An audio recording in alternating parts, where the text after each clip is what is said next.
আমার ডান পাশে আমার প্রিয় ভাই বিএনপির নেতা বসে আছে, বাম পাশে আমার বিএনপির ভাই বসে আছে, মিডিয়া রেকর্ড হচ্ছে।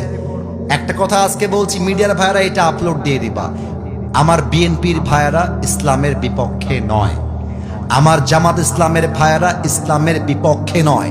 আমার কথা, বিএনপি যদি মুসলমান হয়, জামাত ইসলাম যদি মুসলমান হয়, আহলে হাদিস যদি মুসলমান হয়, যদি আমরা সকলেই সাধারণ জনগণ মুসলমান ঘরের বাচ্চা হই, তাহলে আমাদের দাবি দল মত নির্বিশেষে আগামীর পার্লামেন্ট চলবে আল্লাহর কোরআন দিয়ে। এই ক্ষেত্রে কোনো দল মত মানি না।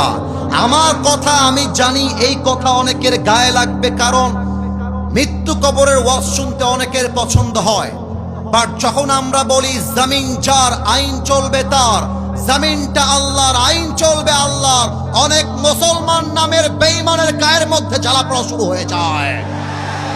আমাদের কথা একটা, আগামীর বাংলাদেশে আমরা কোনো ব্রিটিশ আইন দেখতে চাই না, গণতান্ত্রিক আইন দেখতে চাই না।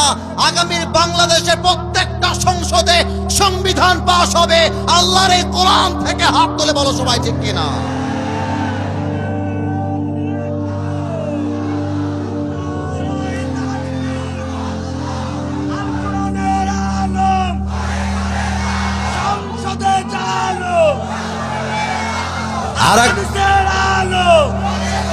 আমার সঙ্গে আমাকে শুধু কথাগুলো বুঝে শুনবেন।